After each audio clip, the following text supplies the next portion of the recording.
오늘은 좀 어려운 설교를 하려고 합니다. 제가 어렵다고 표현을 하긴 했습니다마는 여러분들은 충분히 이해하실 줄로 믿습니다. 제가 17년 동안 비교적 어려운 설교를 해서 여러분이 적응도 잘 하셨을 뿐만 아니라 2년 넘게 인문학 강의를 여러분들이 들으셨기 때문에 우리 하메노의 여러 목사 장로님들이 말씀한 그대로 아주 수준 높은 그런 교인들이 모이는 교회라 그렇게 이제 소문이 났는데 거기에 걸맞게 제가 좀 어렵게 말씀을 드려도 잘 이해하실 줄로 믿습니다. 요즘은 이제 쉬운 게 좋은 것이다 이렇게 생각을 합니다. 뭐 틀렸다 이렇게 말할 수는 없지만 인생이 쉬운 건 아니잖아요. 인생은 정말 어렵습니다. 그렇기 때문에 어려운 것도 우리가 사랑할 줄 알아야 되고 어려운 일도 좀 해보려고 해야 되고 어려운 설교도 좀 들어보려고 하는 그런 자세가 있어야 합니다. 특히 계절이 가을이지 않습니까? 가을은 아무래도 우리에게 좀 더 깊은 삶에 대한 의미를 찾는 좋은 계절이기 때문에 제가 이 말씀을 준비를 했습니다. 존재라는 말이 있습니다. 존재.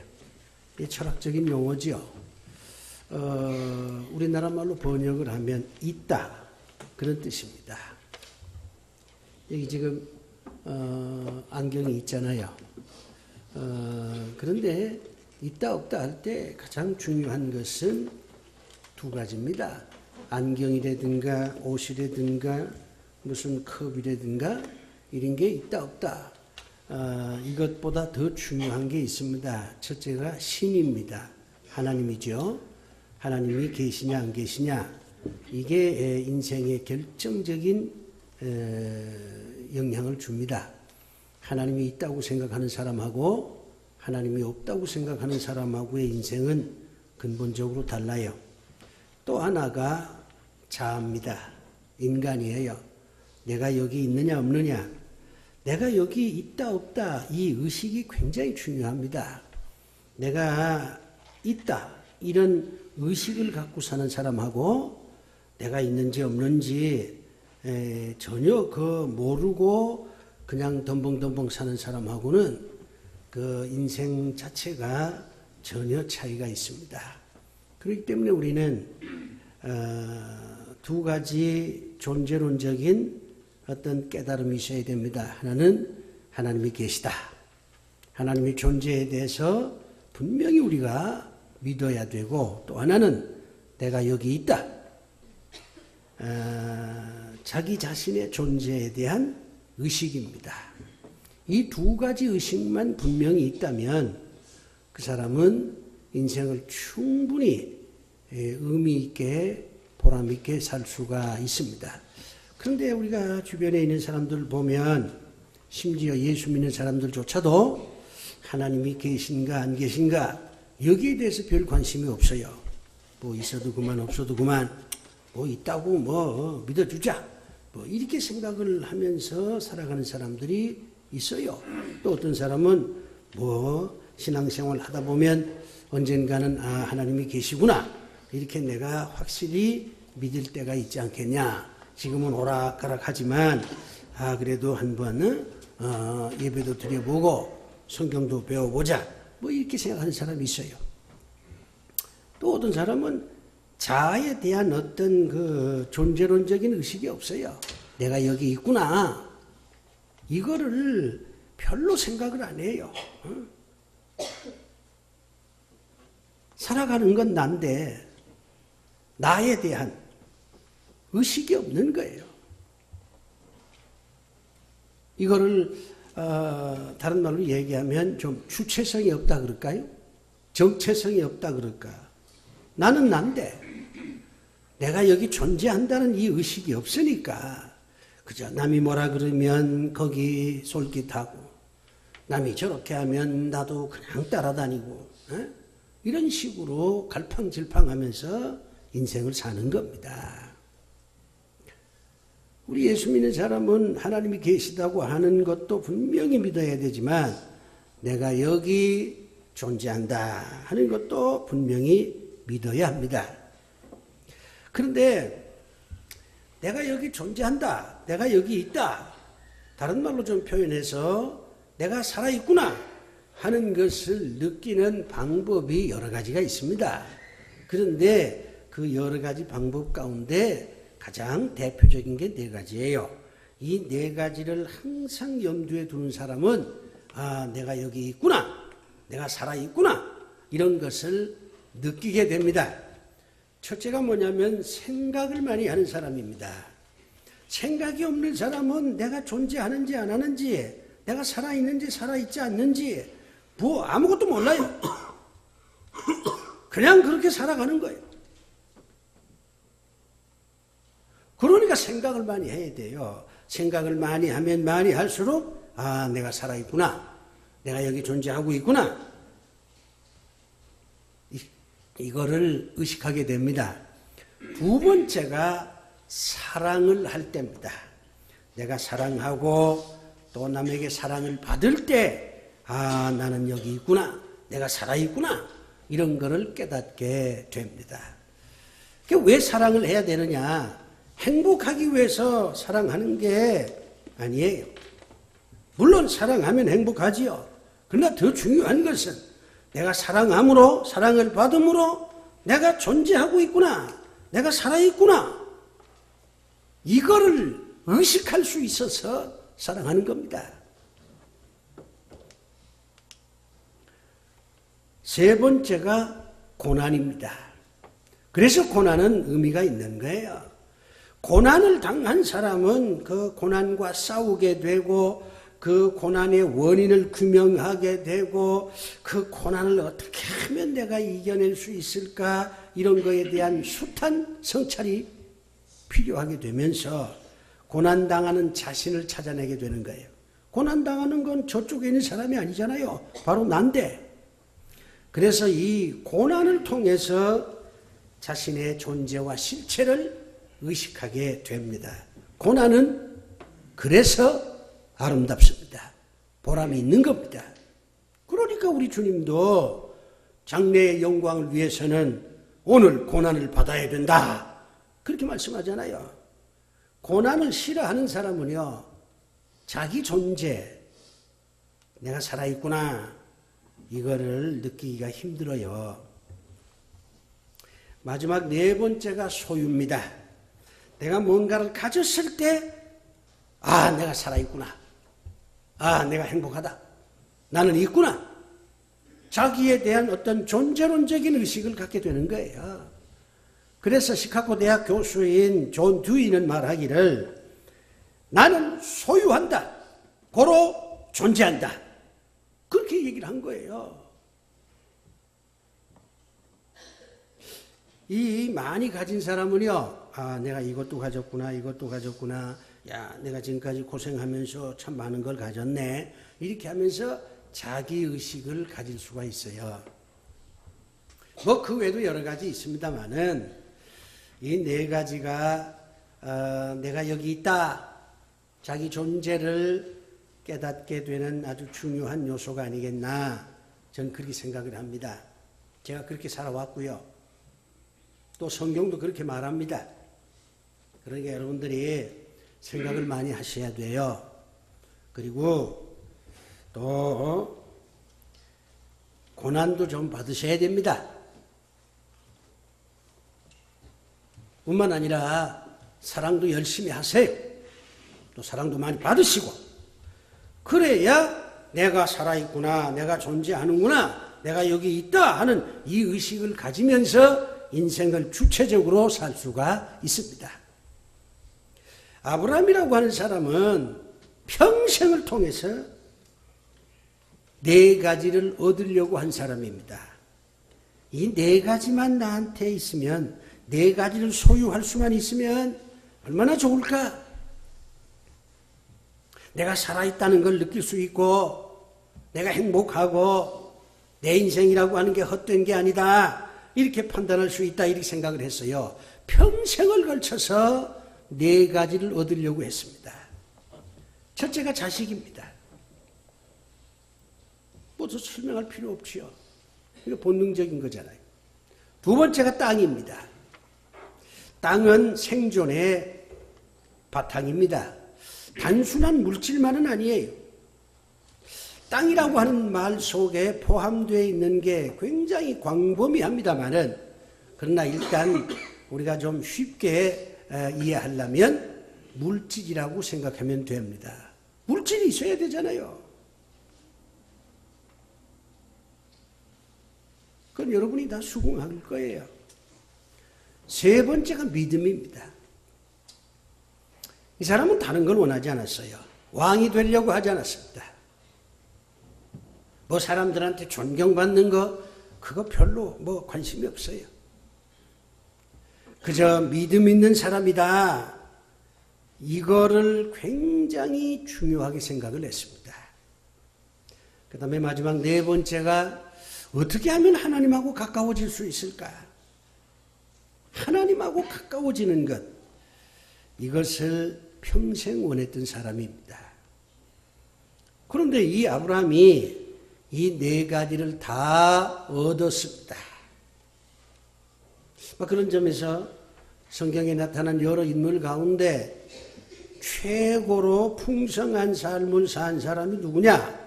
그러면 아브라함을 우리가 선택할 수 있지 않겠나, 그리 생각이 돼요. 모세도 꿈에 그리던 가나안 땅에 못 갔어요. 다윗도 말년이 굉장히 곤고했습니다. 솔로몬은 더 말할 거 없고요. 성경에 나와 있는 수많은 인물 가운데 아브라함처럼 이렇게 풍성하게 행복하게 산 사람 없어요. 자기가 얻고자 한 것을 다 얻은 유일한 사람입니다. 유일한 사람이에요. 대단한 사람이죠. 그렇다면 우리는 이 아브라함을 참 많이 들었잖아요. 성경에 뭐 아브라함이 뭐 어쨌다 그렇게 말을 하면서도 아브라함에 대한 통합적 이해가 안 돼요. 우리가 아브라함을 알려면 좀 더 분명하게 알아야지. 흐리멍텅하게 아니까 아브라함의 삶을 통해서 우리가 감동도 못 받는 것이고, 나도 아브라함처럼 한번 살아보겠다고 하는 결기도 생기지 않고, 그저 그는 그고 난 나다, 뭐 이런 생각을 갖고 살 수밖에 없는 것입니다. 오늘 본문은 아주 참 처참한 광경을 우리에게 보여주는 본문입니다. 아마 성경에 여러 사건이 있지만 가장 처참한 사건은 딱 2가지인데, 하나는 우리 주님께서 십자가에서 돌아가시는 장면, 얼마나 처참합니까? 주님도 너무너무 힘들어서 나의 하나님 어찌하여 나를 버리셨나이까, 그렇게 비명을 질렀잖아요. 비명. 그리고 오늘 본문이에요. 하나님께서 아브라함에게 이런 명령을 합니다. 100세에 너 아들 하나 얻었지 않냐? 예, 얻었지요. 그 100세에 얻은 아들 이삭 말이야. 네가 끔찍하게 사랑하는 그 아들을 죽여서 나한테 제사를 드리라. 이렇게 하나님께서 명령을 합니다. 얼마나 끔찍해요. 아버지 보고 아들을 죽이라고 하나님께서 그렇게 명령을 했습니다. 세상에 이것보다 더 끔찍한 사건이 어디에 있어요? 그런데 끔찍한 사건인데도 불구하고 아브라함은 이 사건을 통해서 자기가 얻고자 하는 것을 한꺼번에 다 얻었어요. 그러니까 가장 끔찍한 사건이지만은 역설적으로 말하면 가장 아브라함을 행복하게 만든 결정적인 사건이었습니다. 이 사건 얘기를 제가 이제부터 여러분에게 하려고 합니다. 아브라함에게 이삭은 어떤 존재입니까? 안경 같은 존재가 아니에요. 가을에 입는 무슨 아름다운 명품 같은 그런 존재가 아니에요. 아브라함에게 있어서 이삭은 운명적인 존재입니다. 한번 구체적으로 풀어볼까요? 이 이삭은요, 아브라함에게 가장 귀한 존재였어요. 가장 귀한 거예요. 아브라함 집에 안경도 있고 컵도 있고 다이아몬드도 있고 아내도 있고 종들도 있고 있는 거 많아요. 그런데 그 많은 것 가운데 가장 귀한 게 뭐냐? 아브라함에게 있어서는 아들 이삭이었습니다. 당연하잖아요. 아버지한테 가장 귀한 게 누구요? 아들이지. 이삭은 아브라함에게 있어서 가장 자랑스러운 것이었습니다. 여러분 한번 생각해 보세요. 100세에 아들을 낳아서 이삭을 낳았단 말이요. 25년 동안 기다려서 이 아들을 얻었어요. 우리가 이제 결혼해서 바로 아들을 낳으면 별로 귀한 줄 몰라요. 그래 그러니까. 그런데 결혼했는데도 3년 동안 애가 없어. 4년 동안 애가 없어. 그러면 말이죠. 양가가 초긴장입니다. 본인들은 더 말할 것도 없고요. 병원에 다니기 시작을 하죠. 무슨 약을 먹느냐 별짓 다 합니다. 그래도 애가 없어. 그런데 애가 생겼어요. 얼마나 자랑스럽습니까? 나는 상상을 해봅니다. 아브라함이요, 이 아들 이삭 아마 평생 안고 키웠을 거예요.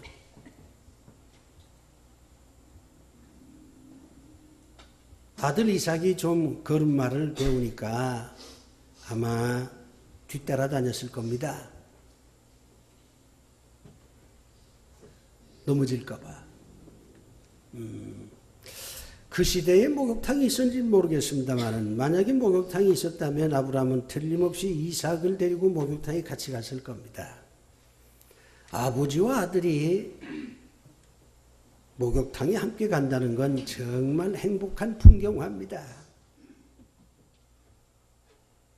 아버지가 아들 등을 밀어줍니다.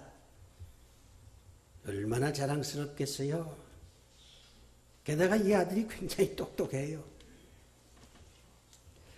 아들 이삭이 아브라함 보고 아버지 제가 등을 좀 밀어드릴게요. 그럴 때 얼마나 행복했겠어요.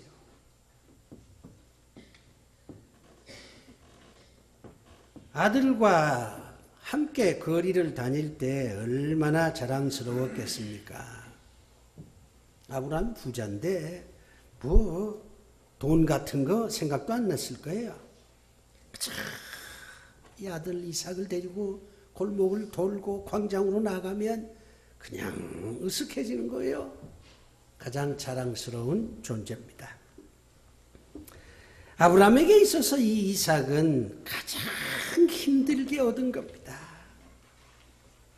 그가 돈을 벌었지만 쉽게 벌었습니다. 부적 팔았어. 부적이라는 게 그 귀신 쫓아내는 목걸이 같은 거잖아요. 그걸 아브라함이 팔았어요.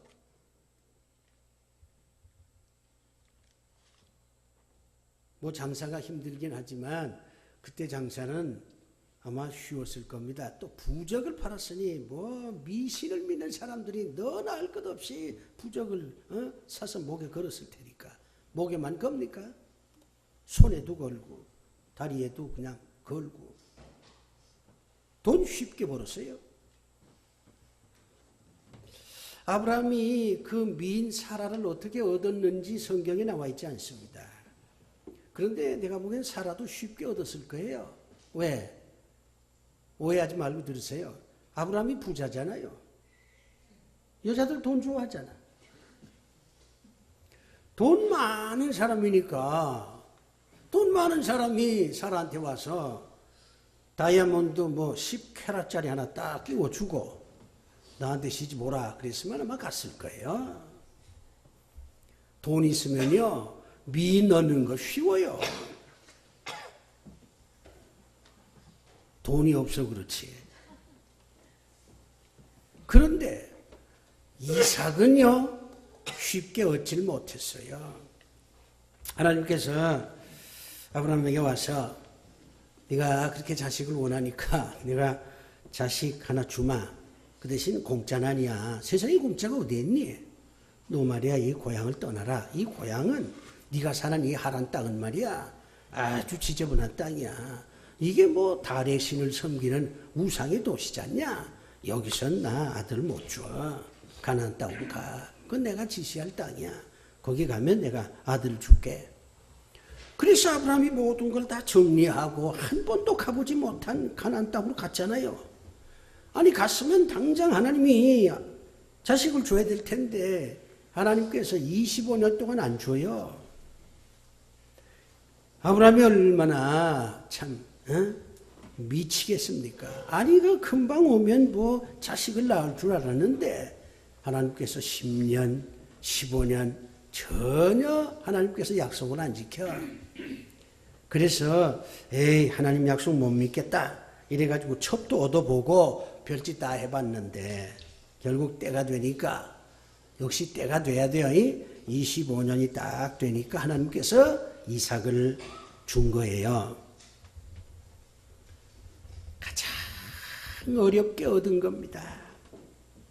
다른 건 쉽게 얻었지만 이 아들은 정말 어렵게 얻었어요. 여기서 잠깐 다른 멘트를 합시다. 가치 있는 것은 어렵게 얻어야 합니다. 쉽게 얻으면 그건 가치가 없는 거예요. 사랑도 쉽게 얻으면 반드시 버립니다. 돈도요 쉽게 얻으면 막 써요. 어렵게 얻어야 정말 그게 가치가 있는 겁니다. 아브라함은 이삭을 어렵게 얻었습니다. 가장 귀하고 가장 자랑스럽고 가장 힘들게 얻은 그 아들을 하나님께서 죽이라 그렇게 말씀합니다.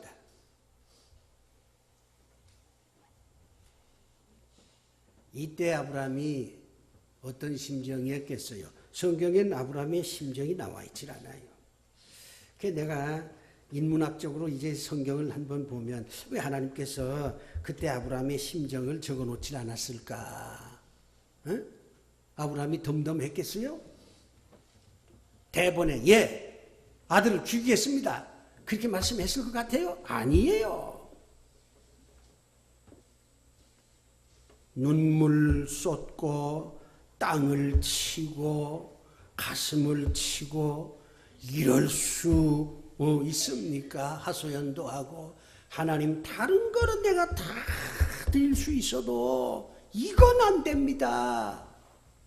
그렇게 반항도 했을 것이고 밤잠도 못 잤을 것이고 그런 게 다 생략이 돼 있어요 지금. 다 생략이 돼 있어. 왜 하나님께서 그걸 생략해 버렸을까? 그런 걸 쓰면 많은 사람들이 아브라함 흉내를 못 낼까 봐 그건 싹 빼버린 거예요.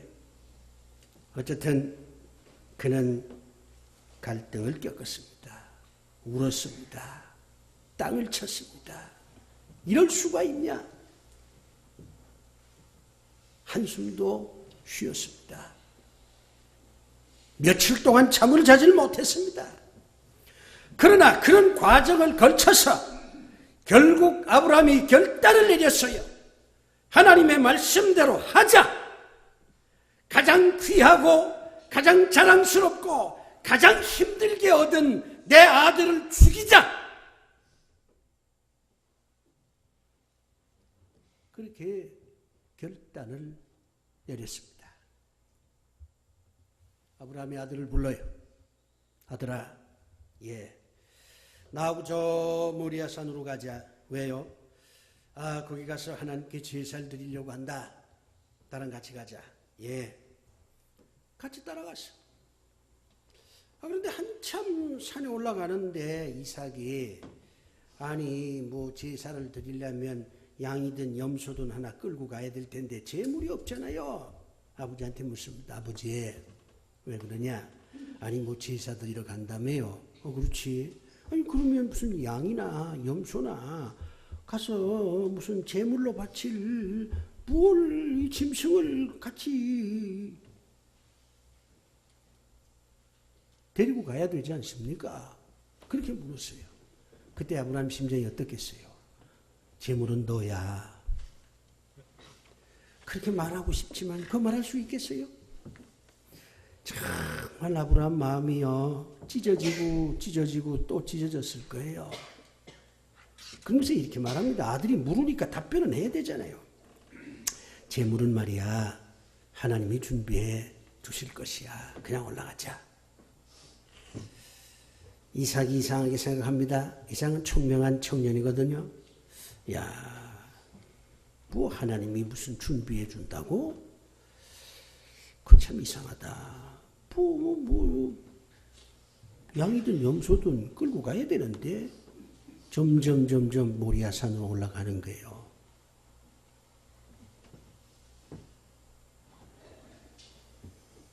그때야 이삭은 깨닫습니다. 내가 재물이구나. 아버지가 나를 죽이려고 하는구나. 그때 깨달았어요. 근데 이 아버지 아들 참 대단합니다. 웬만한 아들 같으면 도망갔을 거예요. 아버지 미쳤어요? 그래 아버지가 날 죽일 수 있습니까?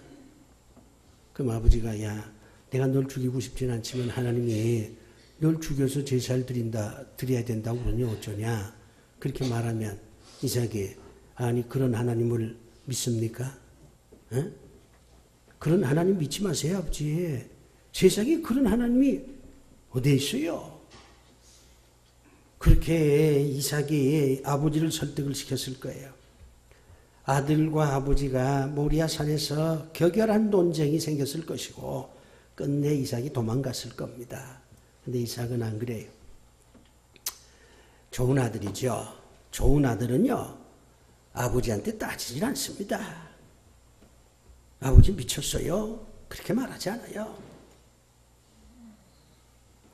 좋은 아들은 아버지가 무슨 행동을 한다 그러면 무슨 사연이 있겠지. 아버지가 그렇게 한다면 할 수 없지. 이 아버지 말에 순종하는 게 좋은 아들이지. 아버지한테 미쳤느냐, 그럴 수 있냐, 이렇게 따지면 그건 좋은 아들 아니에요.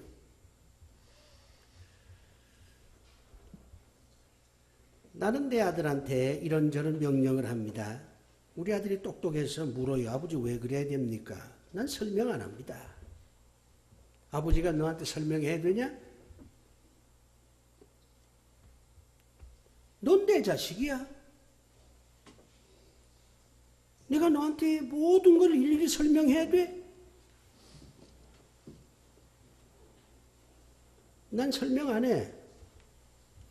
그러나 이건 분명하다. 내가 너한테 손해보는 일을 시키진 않는다. 왜? 아버지니까. 난 내 아들한테 설명하지 않습니다. 명령은 하지만 해명하지 않습니다. 변명하지도 않습니다. 아버지니까요.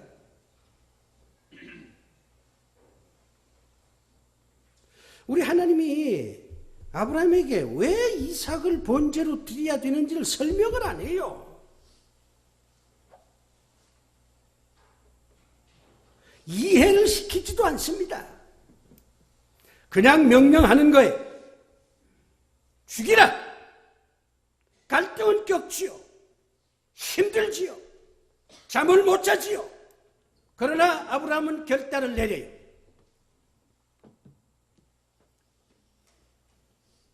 그리고서는 이제 이삭이 스스로 모리아산 그 넓적한 계단에 올라와서 눕습니다. 아버지가 억지로 눕힌 게 아니에요. 지금 아버지는 노인이고 이삭은 한참 청춘인데 그 강제로 됩니까? 이삭이 스스로 누웠습니다. 오히려 이삭이 아버지를 위로합니다. 아버지, 다 사연이 있겠죠. 뭐 하나님께서 그리 하시라면 뭐 아버지 입장에서는 뭐 어쩔 수 없을 겁니다. 저 도망가지 않습니다. 저 아버지 원망 안 합니다. 아버지 망설이지 마시고 저를 죽여서 제물로 드리세요. 이삭이 눈을 감습니다. 아브라함이 울면서 칼을 들었습니다. 어쩌면 이삭도 울었는지 몰라요. 아버지도 아들도 울었을 거예요. 아브라함이 칼을 높이 쳐들었습니다. 그리고 아들을 죽이려고 칼을 내리쳤어요. 근데 놀라운 일이 벌어졌어요. 쳤는데도 그 무엇인가가 와서 탁 받치는 거예요. 아무리 칼을 내리쳐도 그 날카로운 칼이 이삭의 심장을 찌르질 못하는 거예요. 이상하다. 이상하다. 안 되는 거예요. 그때 하나님의 음성이 들립니다. 아브라함아, 아브라함아, 내 아들 이삭을 죽이지 말라. 내가 내 아들보다 나를 더 사랑하는 줄 내가 오늘 깨달았노라. 그렇게 말씀하는 거예요. 실존주의 철학자 켈케골은 이 창세기 22장을 주석할 때 이렇게 말했습니다. 아브라함이 칼을 내리칠 때에 하나님은 울었다. 하나님이 울었다는 것이 100세에 낳은 아들보다 나를 더 사랑하는 그 아브라함에 대해서 하나님이 울었다는 것입니다.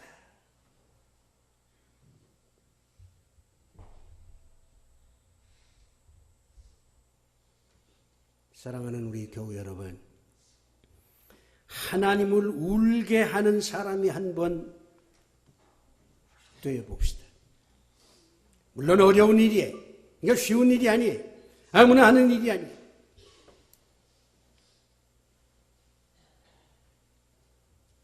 근데 문제는 또 남습니다. 도대체 아브라함이 어떻게 해서 이런 결단을 내릴 수 있었을까? 다른 말로 표현하면 아브라함이 도대체 어떻게 해서 하나님을 울게 만들었을까? 하나님을 울게 만든 사람이 이 아브라함인데 어떻게 그런 일을 자식을 죽이려고 하는 그런 일을 할 수가 있었을까? 이게 마지막 미스테리로 남습니다. 성경을 아무리 봐도 아브라함이 이러이러하니까 이삭을 죽이려고 했다. 그런 구절이 없어요. 그러니까 우리는 믿음의 눈으로 이 본문을 다시 봐야 됩니다. 저는요, 이 본문을 수없이 읽었어요. 도대체 무엇이 아브라함으로 하여금 이런 일을 할 수 있게 만들었을까? 킬케고르 말처럼 도대체 이 아브라함이 어떻게 이런 일을 해서 하나님을 울게 했을까? 해답은 이렇습니다.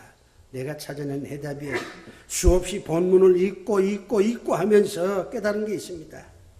첫째는 아들을 믿은 거예요. 아들이 도망가지 않을 것이다. 아들은 내가 칼로 내려칠 때에도 반항하지 않을 것이다. 아들이 나를 주먹으로 때리지 않을 것이다. 아들은 내가 하는 일에 대해서 순종할 것이다. 아들을 믿은 겁니다. 아버지의 행복이 뭡니까? 아들을 믿는 거예요.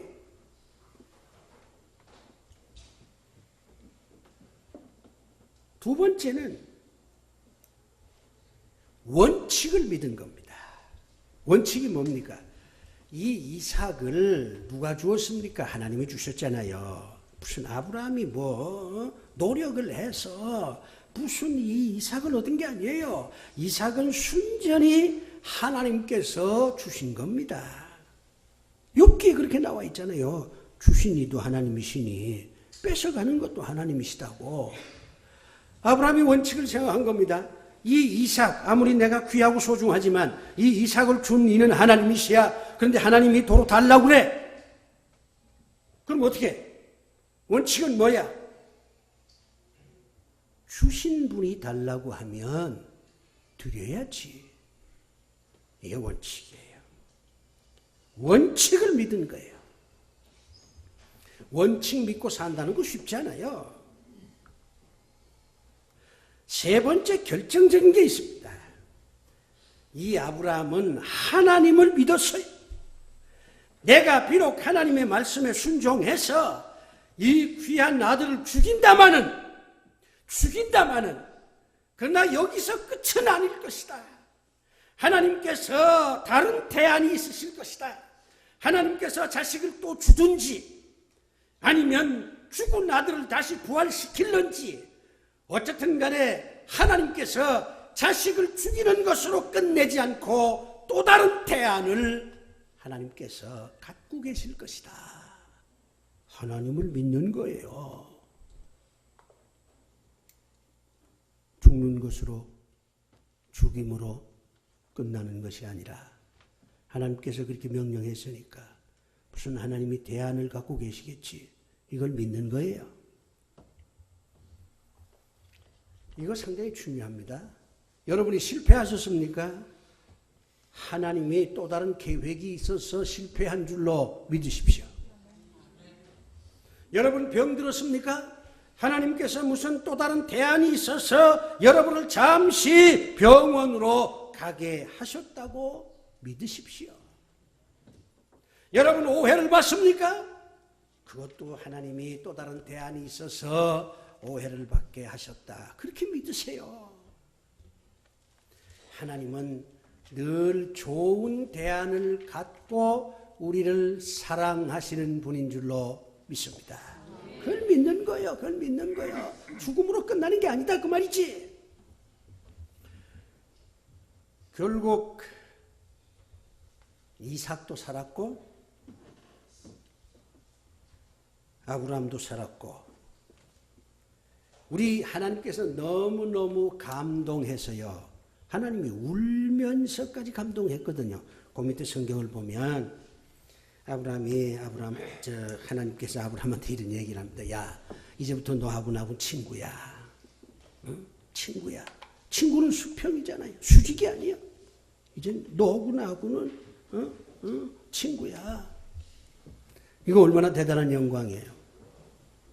이제 아브라함이 하나님을 부를 때 어이 내 친구 하나님 나하고 얘기 좀 하지. 그렇게 됐다는 거예요. 최고잖아요. 더 이상 뭐가 있어요? 하나님하고 친구가 됐는데 더 이상 뭐가 있습니까? 아무것도 없습니다.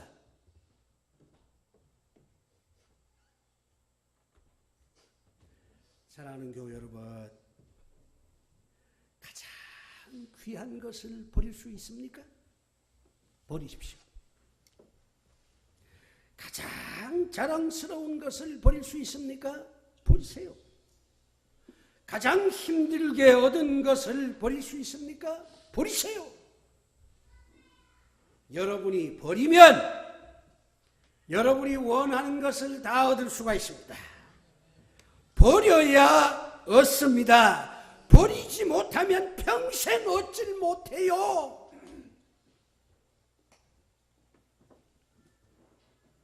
싸구려를 버리지 말고 귀한 것을 버리세요. 버려도 그만, 안 버려도 그만. 그따위 같은 걸 버리지 말고 정말 여러분에게 소중한 것을 버리세요. 근데 버린다고 해서 그게 버려지는 게 아닙니다. 버리겠다고 생각하고 버리는 행동을 딱 하면 하나님께서 야, 알았다. 그만해라. 더 버릴 거 없어. 그러면서 다 여러분에게 다시 더 좋게 주십니다. 이런 걸 뭐라고 그러는지 알아요? 결단. 이런 걸 뭐라고 하는지 알아요? 모험. 이런 걸 뭐라고 하는 줄 아세요? 도전. 인생을 사는데 이런 맛도 있어야지. 이렇게라도 한번 해봐야지. 그래서 우리가 갖고 싶은 것을 모두 한 번 다 가져봐야지. 그리고 나는 존재하는구나. 내가 살아있구나. 이걸 깨달아 봐야지. 그냥 어떻게 바람 때문에 떨어지는 낙엽처럼 그렇게 살다가 죽어야 합니까?